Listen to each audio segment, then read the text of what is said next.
ही जी बाळासाहेब गर्दी आहे, ही गर्दी कारखान्याच्या निवडणुकीसाठी नाही. जो तुमचा पराभव झाला त्याचा बदला घेण्यासाठी. आणि 15 दिवस झालं ह्याची कमरा बंद. तो त्याच्या खोलीत गेला, त्यानं कानात सांगितलं, बाहेर आला, बिघडलं. काय बिघडलं? घडलंच नाही, ती बिघडायचं काय काय. म्हणून कैलासवासी यशवंतरावजी चव्हाण त्या महाराष्ट्राचे शिल्पकार, आपल्या मतदारसंघातून निवडून गेले. महाराष्ट्राचा पहिला शेतकऱ्याचा मुलगा मुख्यमंत्री झाला, देशाचा उपपंतप्रधान झाला. जोडीला होते पी.डी. पाटील, आबासाहेब पार्लेकर, भिकुनारा बाबासाहेब चोरेकर, बाबूराव कोणेगावकर, ही मंडळी, संभाजी बाबा थोरात. तुझ्यासारखी डबडे घेऊन फिरत नव्हती. आणि त्या संस्कारातून बाळासाहेब पाटलांचं नेतृत्व घडले. जरूर त्याला घराणेशाहीनं मिळालं, पण घराणेशाहीने सत्ता दिली ती टिकवायची सुद्धा अक्कल लागते. तुम्हाला आता बरं वाटत नाही का? नाही बदल पाहिजे, काय होते? कसं खांद्यात बसले का? काय खांद्यावर बसले, काय केले? गंमत झाली का? मला सांगा, तुम्ही आता देवळा दादा विषय काढला. कडेगाव तालुक्यातली माणसं आहेत, तिकडं पण आले 4-5 वर्ष. जलनायक पाणी आणलं, पाणी पूजन का? पाणी आणलं कुठे, पाजलं कुठे? मग ताणी धरण कधी झालं? तुम्ही खाकी चड्डीत असताना. पाणीला ऊस कधी आला? तुमची फाटली होती तवा. कुणाला सांगता? नवाच्या आईला बोलत नाही खपू नका. सण होत नाही. अहो, ज्यावेळेला त्यांचा विजय झाला, ज्यावेळेला विजय त्यांची मिरवणूक आली, कैलासवासी यशवंतरावजी चव्हाण पार्वती पी.डी. पाटील साहेबांचा पुतळा, बाजूला सह्याद्री सहकारी साखर कारखाना, आणि असे दळ ठोकत होते. पवारसाहेबांच्या भाषेत, आम्ही असल्यावर कुस्त्या खेळत नाही.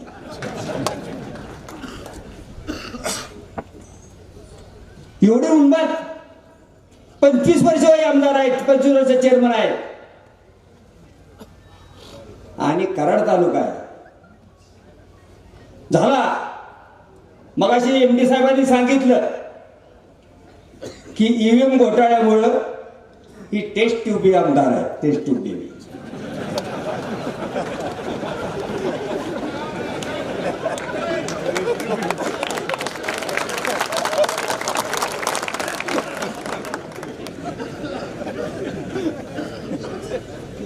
मला सांगा, 10-4-5 हजार पराभव समजून 45,000 म्हणजे आम्ही काय केलं?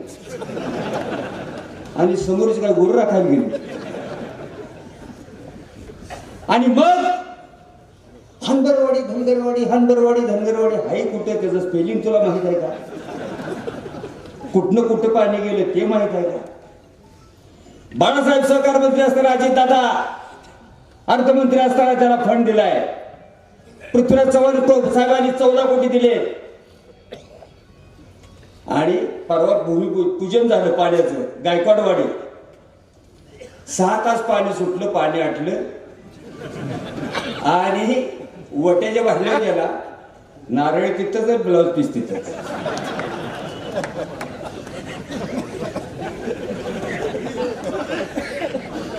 आणि अलीकडे कारखान्यात मी आत्ता आले का? तिथं जाऊ द्या.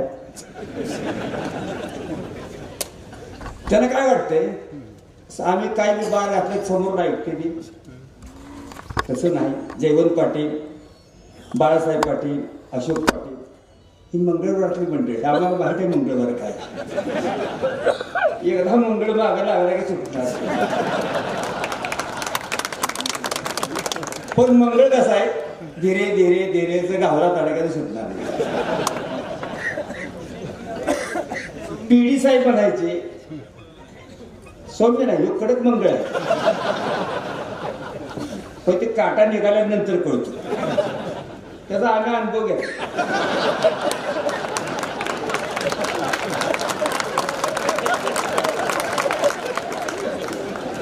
म्हणून आता आमच्या अंगात याचं बंद.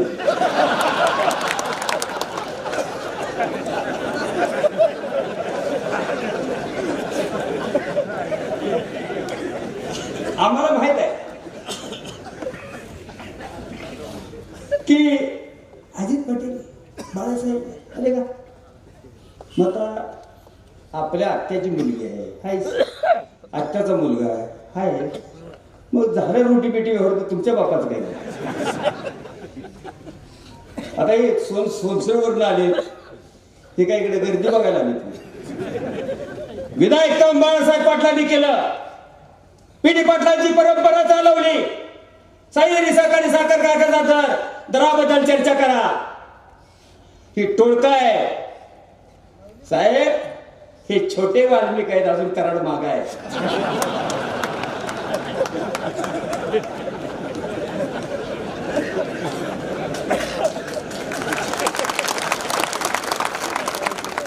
हे खाजगी साखर कारखानवाल्यांची टोळी आहे आणि सह्याद्री सहकारी साखर कारखाना यशवंतरावजी चव्हाणांच्या रूपानं टक्कर द्यायला तयार आहे. शेतकऱ्याच्या हितासाठी तुम्ही 2 वर्ष झालं टोळ्या कुठं आहेत तुमच्या का, तर तुम्ही 2800 रुपये दिला, बाळासाहेबांनी 3204 रुपये दिला, अजून 50 रुपये द्यायचे आहेत. ते चेअरमन साहेब म्हणून सांगतील, मी चेअरमन नाही. आणि मग 3254 रुपये कुठे आहे, 2800 रुपये कुठे आहे. मला पृथ्वीराज बाबांनी सांगितलं सर तुमच्या कारखान्याला ऊस घातला, गेल्या वर्षी 3200 मिळालं, या वर्षी 2800. हे कुठं सोड काय. म्हणून बाळासाहेबांच्या पाठीमागे उभं राहिले पाहिजे. तुमचे 10 गुंठ आणि एकरभर विषा कशा राखायच्या, कसे राखायचं सांगा. तुम्ही सोपाय बोललं सह्याद्री सहकारी साखर कारखान्यावर कर्ज आहे, मग तुम्हाला अंबानीचं कर्ज माफ करताना दिसत नाही का. बाळासाहेब पाटलाला म्हणले की एक्सपान्शनला उशीर झाला. फडणवीस साहेबांचं राज्य होतं, सहकार मंत्री सुभाष देशमुख होते. बाळासाहेब गेले, सह्याद्री सहकारी साखर कारखाना एक्सपान्शन पाहिजे. त्यांनी सांगितलं तुम्ही भाजपमध्ये येता का. एका कोणाला बोलू तू,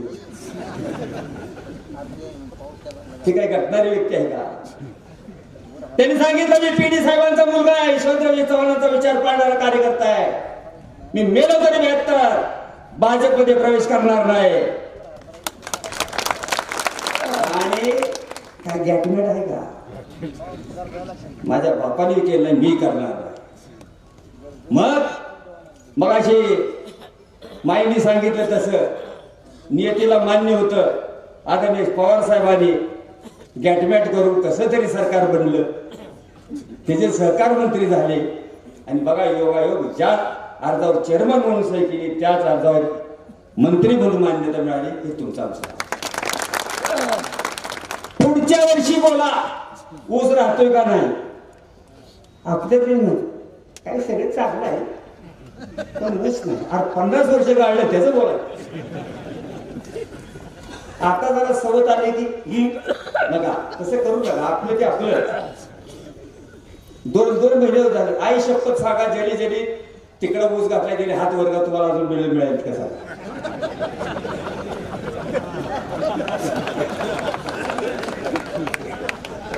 नांदायचं नाही, नांदून मी घ्यायचं. आणि जोरात कोण बोलतो माहितीये का, जास्त भाग द्यायचा मोठ्याने. अल्लाह अरे तुम्ही सांगा ऊस बाहेर घालणार नाही, हे बरोबर आहे. साहेबांनाच अनुभव सांगते. कराड उत्तरचा हा साहेब हे 100% तुम्हाला सांगतो. 2-3 महिनेच आपल्या कार्यकर्त्यांनी गॅटमेट करून त्यांच्या बरोबर केली. तलाक घेऊन इकडे आले, परत जाऊ नका. नाहीतर काय भुल्लावरील ह्या रंगा परत येईल तुमच्या नशिबात. आपण भयंकर सारखं, पण मला त्यांचे बंधन आहे की असं बोलायचं नाही तसं. आता काय आहे साहेब, बोलायचं नाही पण वेळेने जरा बदलावलं. बोला म्हणजे तुम्ही राहील खाली, मी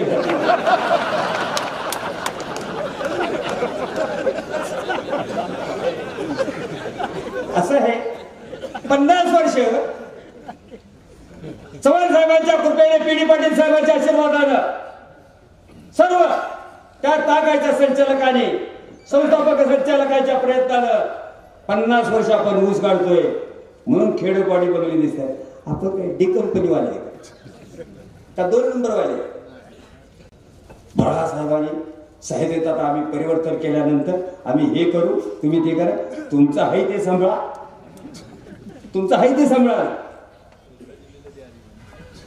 ऊस घातलाय का? तेव्हा घातलाय ते म्हणजे ऊसाची बिल घ्या. म्हणून परत काय त्या वाटून जायचं नाही. रान मोकळं होते, 2 पोती गहू होते, ते आल्या का 4 टन ऊस गेला तर गहू तुला पाहिजे ते मिळते. पण आपल्याला घाई झालेली असते. कुठला चेअरमन, कुठला आमदार फोन केला की उचलणार सांगा मला तुम्ही. मी नाव सांगत नाही साहेब. आता नामदेव पाटील गेले. नामदेव पाटलाने एक माणूस म्हणला, मी चेअरमन झाल्यानंतर तुमची 4-5 पोरं कामावर होतात.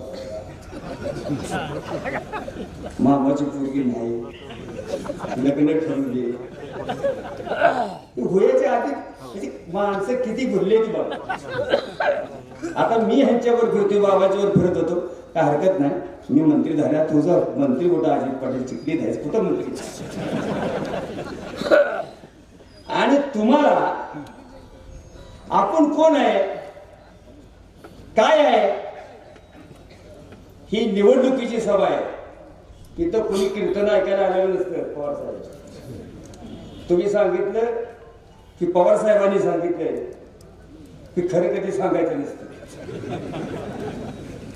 पण तुम्ही तरी बाळासाहेबांना खरं सांगावं काय नाही. आणि ते सांगतो कांतीलाल नाना, अजित पवारांनी सांगितले कुणाला दुसरं सांगू नका, बाळासाहेब पाटलांना पाठिंबा द्या. त्यांच्याकडे गोऱ्याचा फोटो आहे. काय जाऊ मला त्यावर बोलायचं.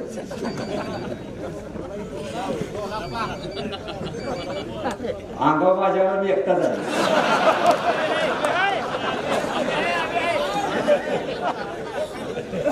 परंतु ही निवडणूक साधी नाही, ही निवडणूक गमतीची नाही, ही निवडणूक तुमच्या स्वाभिमानाची आहे. निवासराव थोरात म्हणले आता आपण बदला चालून घेणार नाही. आम्ही तीच सांगतो, थांब जरा. आम्ही कुठे तुम्हाला विरोध करू, तुमचा आमचा भावना एकच आहे. मग तुमच्या आमच्या चुलीत पाणी गेल्याशिवाय राहणार नाही, तुम्हाला खात्री सांगतो. ते काय नाही, 850 एकर जमीन आहे, 450 त्यांची कॅल्क्युलेशन. यादव साहेब ते हुशार माणसं आहे, आम्हाला कळलं नाही आम्ही काय आहे.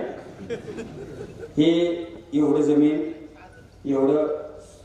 मग आता अजित पाटील गेल्या आमदारकीला 1 किलो मटन 90 आणि मग आणि काय घ्या नाही. आता दर काढणार 2000, 3000, 2000.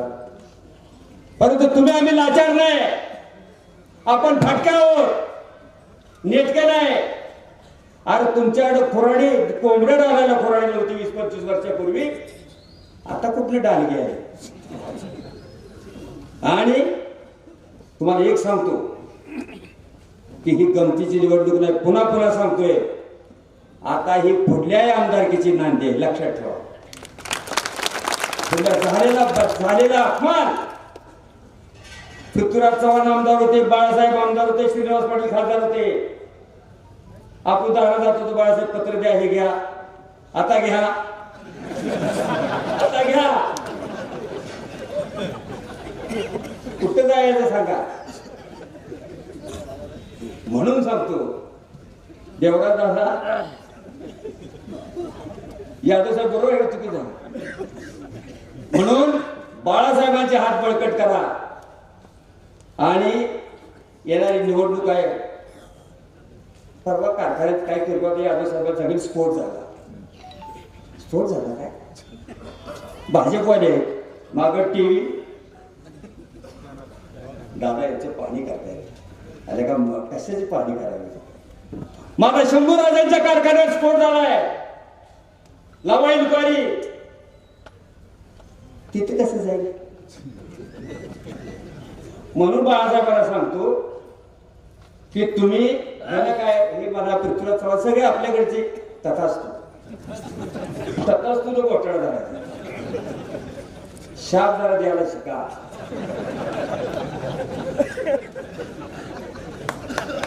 ते तुमचं काय झालंय पडलेलं जाता त्याचं तुमचं थोडस मनात काय आहे मला माहिती. डावाला हलतो सोडत ही माहिती. पण तो पण काही वेळ निघून गेलेली असते.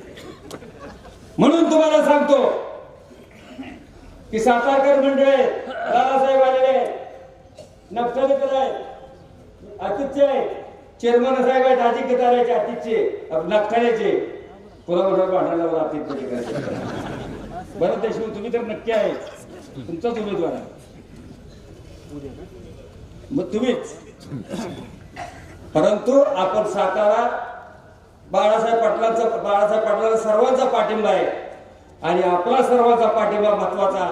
दिनांक 5 तारखेला जी निवडणूक आहे हा छोट्या वाल्मिक आणि कराडापासून सावध राहा ही नक्की.